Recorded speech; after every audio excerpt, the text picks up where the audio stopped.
evening, and welcome to another episode of Triple Chalice Tarot Presents, the Elementary of Tarot, exploring the major arcana, Part 5. I am your host, Taruk Vashal, accompanied by my two lovely co-hosts, Luna Odette. Good evening, everyone. And Rowan Nix. Good evening. Like always, you can always find us on social media, all at Triple Chalice Tarot. You guys can follow us on Facebook, Instagram, and Twitter. You can also follow us on our Blog Talk Radio website. You can find us there at Triple Chalice Tarot. You can listen to all of our archives. We have tons and tons of audio for you guys to listen to catch up and learn about the tarot.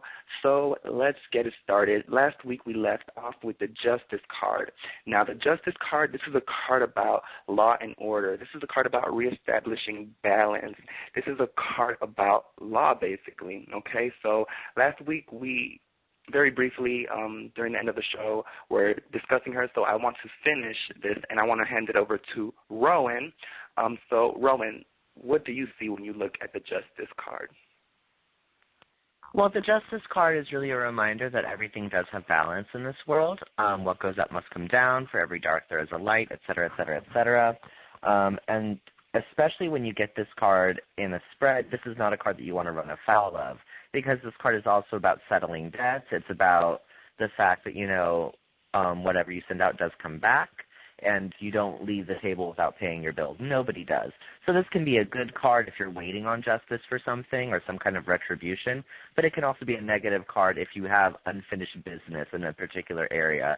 And sometimes the justice card can be a reminder that you need to settle old accounts before moving forward.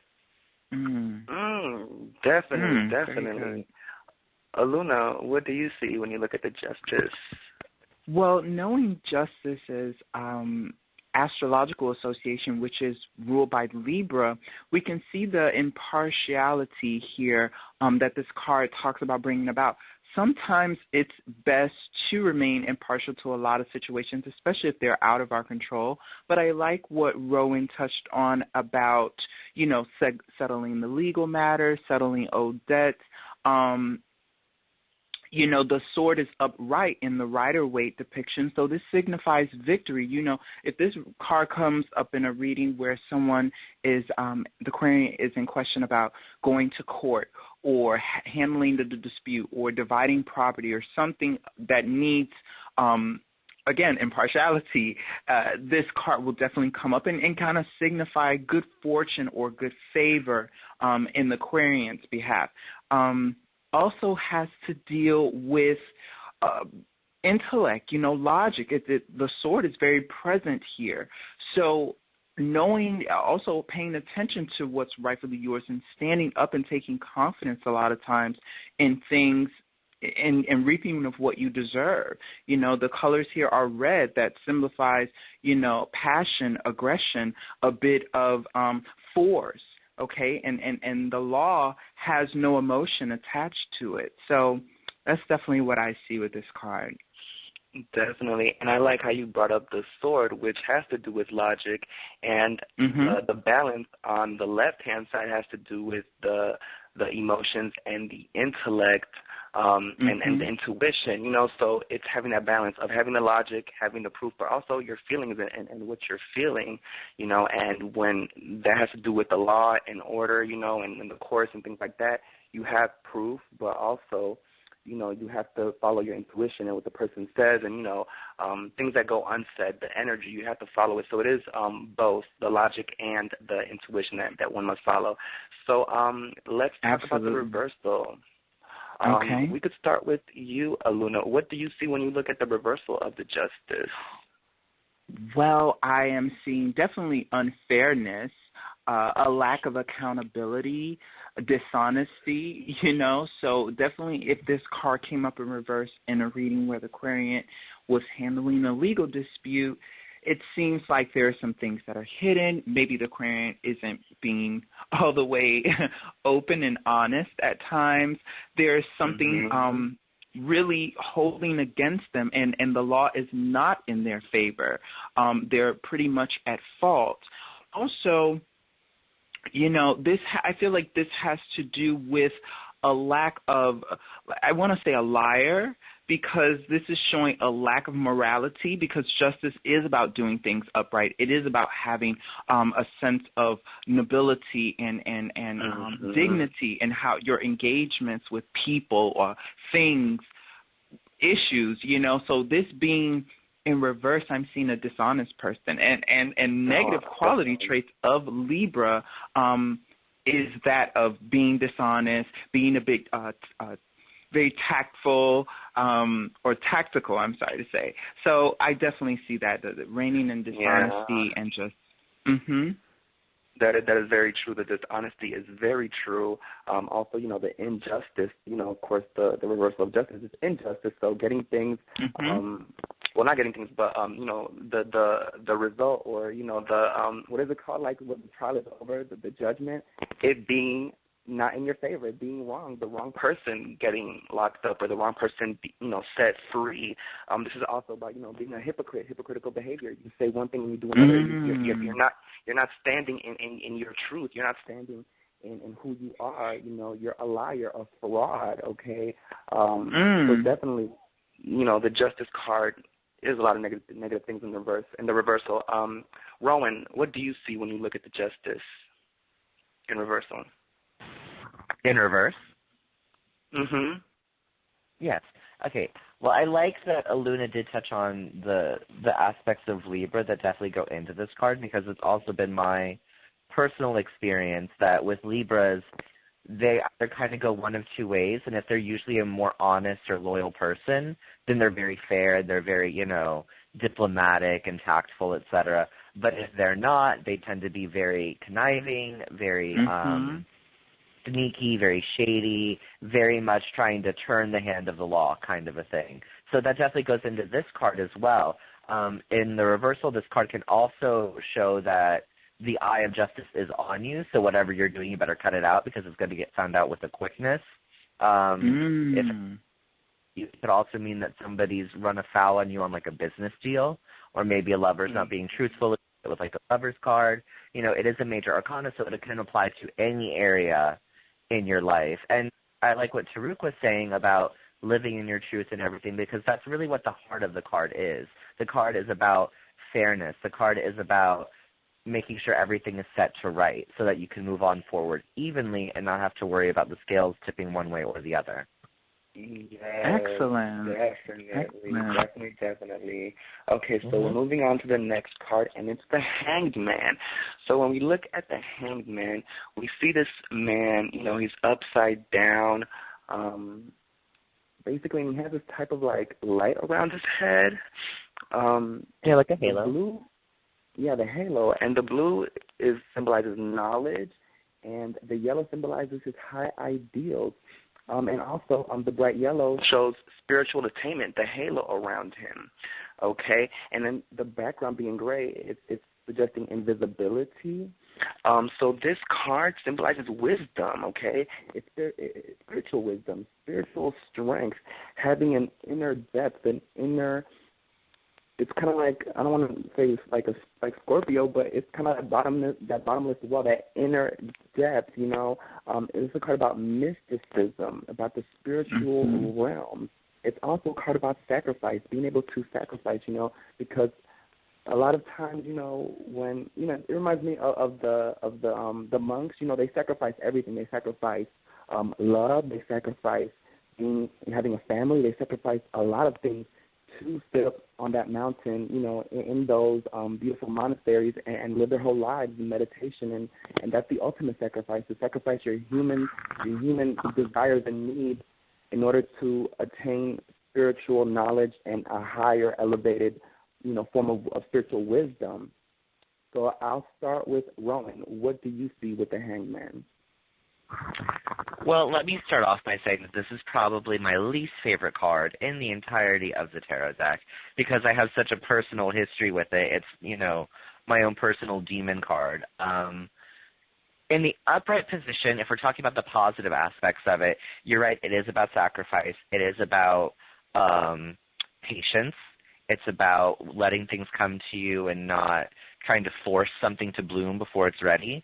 I like that she touched on the wisdom of it because it definitely factors in as far as like timing and knowing when to go about to do something and when to wait, etc., because it's very important esoterically as well in your, mundane life as well. And the imagery of the card is very interesting because it factors into Nordic paganism, where Odin was hung from the world tree Yggdrasil for 9 days and 9 nights and, attained visions of the future from other places. And so a lot of the different Celtic and Norse peoples would tie themselves up into trees and, sleep for a full week or however long to attain wisdom from the other side. And I think there's a spiritual truth in that sensory deprivation kind of a thing where you shut off the outside forces and let what's within come forth. And that's really what this card is about, is listening to within, waiting, timing, etc. Definitely. And that right there is a sacrifice, the sensory deprivation. Exactly. You're sacrificing your senses in order to go deep inside. So it's like you're sacrificing one thing in order to gain another, Luna, what do you see with the Hangman?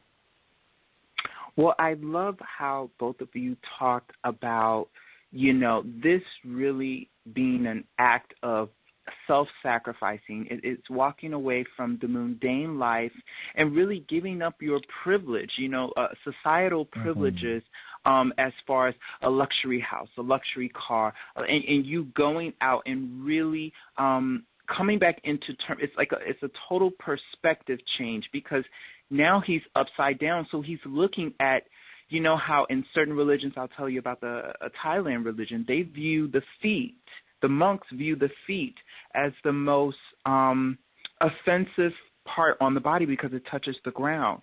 And we see here within the Hangman's position that he's putting himself in that sort of offensive position, that position that's not really, it's viewed as the lowest. So he's going to the lowest form of perception. Like you said, with the monks, that they'll go on monasteries. They don't have any sort of sexual relations. They don't have any, they fast. They really and what the process is a reaching towards enlightenment and nirvana is this thing. So what we're witnessing here in the depiction of this card is this person in the Hangman position reaching a place of full enlightenment and understanding. And it comes with sacrifice. It comes with giving up some things. So personally, if this card came up in our reading, I would tell the person, especially, you might see this card come up for a person who's just very a workaholic, just a busy life, never really stopping to take time and be grateful. It's like the universe giving you a warning to say, be grateful for things that you have and stop worrying about the things that you don't, because the universe can give you that lesson of you losing everything. How many times have we seen, due to natural disasters or just, looking at third world countries, that the real lack that they have in certain things like shampoo and conditioner that we just buy, and deodorant that we just buy, we live in such a capitalistic, it's nothing to us. So this card is a reminder of humility, and that being the real process of enlightenment and really peace, reaching peace within yourself. So that's what I see with the card. Definitely. Now, the reversal of the Hangman, I see this as sacrificing and you get absolutely nothing in return, okay? So this is a card in reversal about giving up, about losing your feelings, meaninglessness, okay, about it just not meaning what it meant, or you just not receiving, you're closed off to the spiritual wisdom that's supposed to come, so you're not giving enough time and patience and letting these things come to you. It reminds me of like when you're meditating, the first day or the first week, it may not be that easy, but you can't give up. You have to continuously practice and get to that point, This card also can signify, the reversal, frustration, okay, being frustrated. And that can definitely happen when one is trying to achieve a spiritual mastery or wisdom, and you're not seeing things, or you feel like maybe I'm not doing it right. When I'm meditating, I just hear all these voices, and it's just everything's so hard. So you just want to give up and just forget about it. You don't want to get into that mode of self-discovery and inner wisdom, So that's what I see when it comes to the hangman. What about you, Rowan? What do you see with the reversal? In the reversal, it's funny that you bring it up. If you look at the depiction, I think in the Rider-Waite Tarot, where, it has like the violet backdrop and there's the aura around his head, etc. If you reverse it, it looks like he's tied to the tree and that the sun is above him. And I think that was very poignantly done because it shows that this person is bound. This person is bound by indecision, by not knowing what the next step is. You're right, there's a sense of frustration to this card of not knowing what the next move is. And it all goes back to that timeliness. And, a lot of the times we can shoot ourselves in the foot by trying to rush something or trying to get to a certain place, or maybe our life isn't going the way that we think it ought to go, but everything happens in its own due course. And as Aluna very poignantly said, there are people out there that are living and happy with so much less than we have, and it's easy to get caught up in the ego and the I want, this is what I need, da-da-da-da-da. Well, you don't actually need it. You just have a desire for it.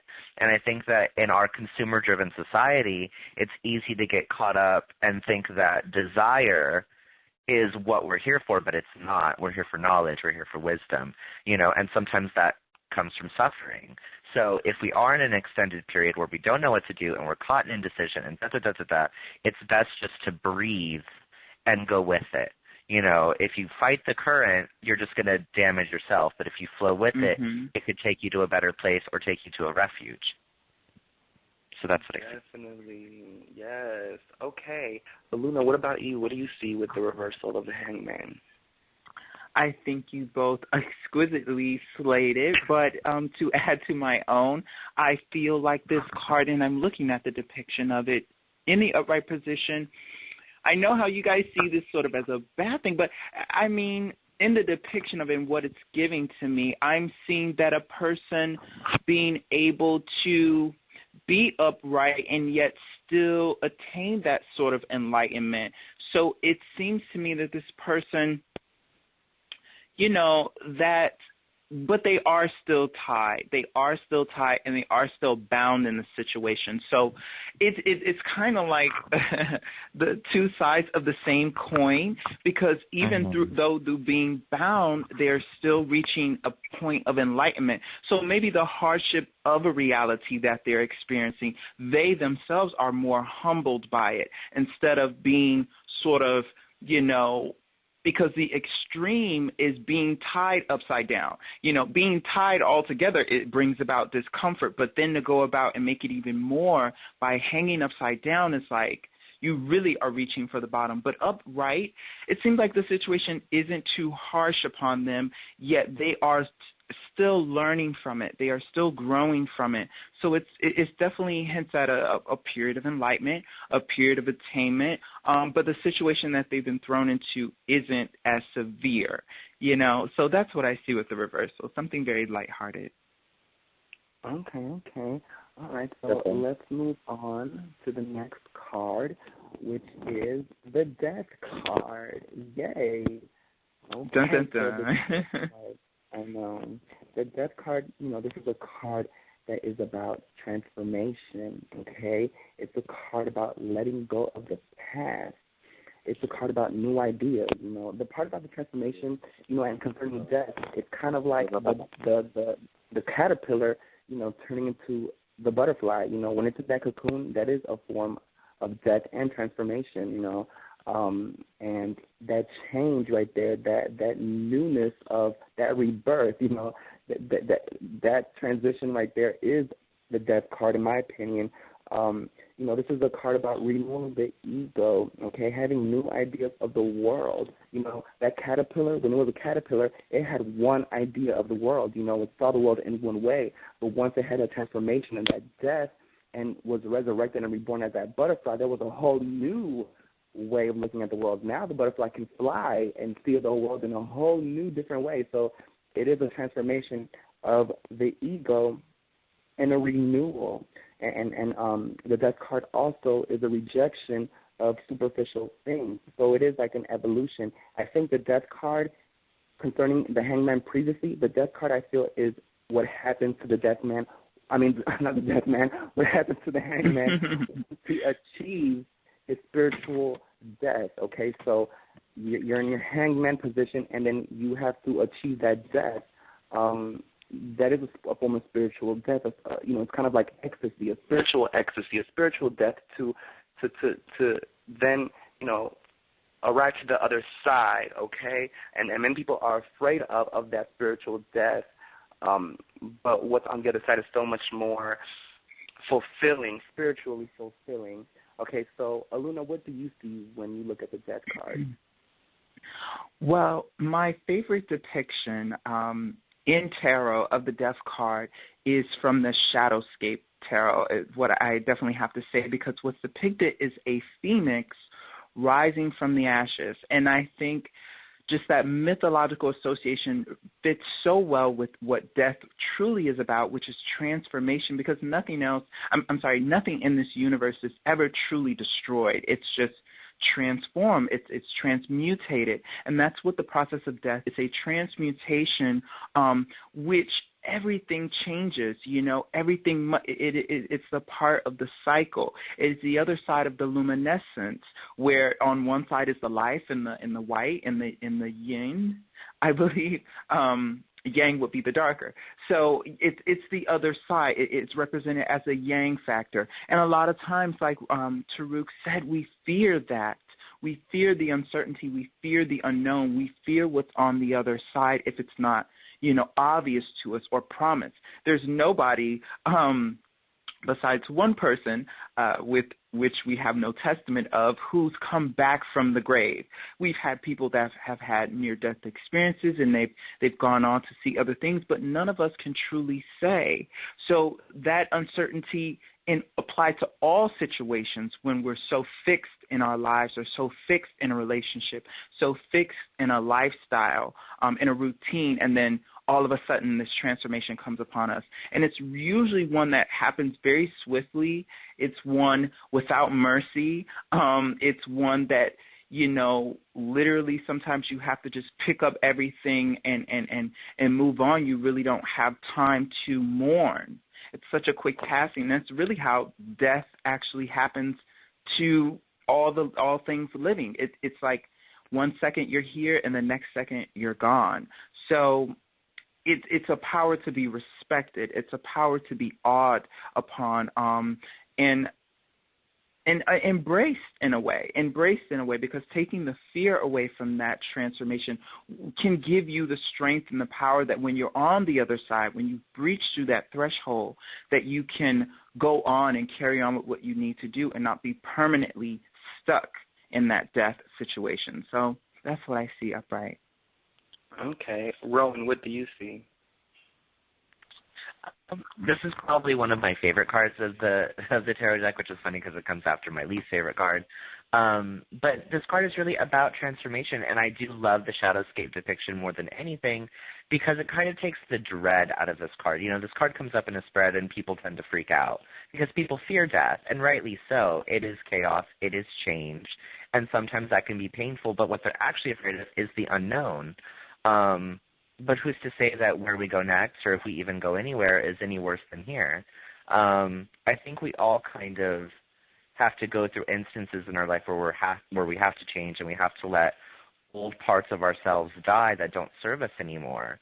And when you realize that, you don't fear death as much because you realize we go through it so often in life. It is a natural part of our existence, this transformation, this, burning ourselves so that we can rise again as something shining and new. And this also has a lot to do with the astrological sign of Scorpio, which is a sign of extremes. It is a sign of either chaos or peace, a sign of great good or great evil, etc. And I think that if you look at it in terms of that as well, and the stars that influence the card, it helps you to understand the card itself as well as to understand the inner reading. So depending on the context of the reading, it can either be something very damaging, like a habit that you have to let go of, or maybe you're coming out of an abusive relationship or something of that nature where you need to start your own life and live on your own. So it's really just perception, I think. Definitely. Now, when we look at the reversal of the death card, this card can symbolize stagnation. It can symbolize, fear, okay?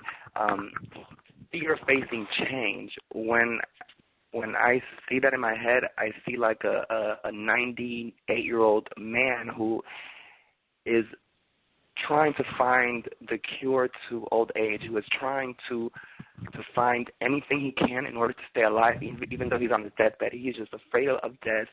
But you're gonna, it's like either way, you can't, you can't escape it. So it's like you need to embrace it, So we only have like 3.5 minutes left, so very quickly, Aluna, what do you see with the reversal of the death card? I definitely see going into what you said, a resistance to that change, being very resistant to change in and of itself, having a hard time letting go, having a hard time moving on. Like I said, in the upright position, not being stagnant or stationary in that death, because it is a very mournful experience. It is a very loss experience, or the experience of losing. So being able to move on from that is definitely what you need to do. But in this card being reversed, you're not doing that. You're dwelling in the past is what I see in reverse. So definitely. Rowan, what do you see in the reversal of the death card? I definitely see the stagnation. I see the accumulation of like past things that don't serve you. You're like holding on to something that not going to do anything for you anymore. I think you guys said everything perfectly about it. I really have nothing more to add. Definitely. Okay, well, thank you everyone for listening. You guys can check us out, like I said before, all on Triple Chalice Tarot, okay? Once again on Facebook, on Instagram and Twitter, also on Blog Talk Radio. You can find us where you can listen to our archives. In all of our shows, you guys can start from knowing nothing of tarot to becoming tarot masters, okay, by the end of listening to all our shows. So please do that, okay? So once again, I am your host, Karuk Bashal, accompanied by Aluna Odette and Rowan Nix. good night. Good evening.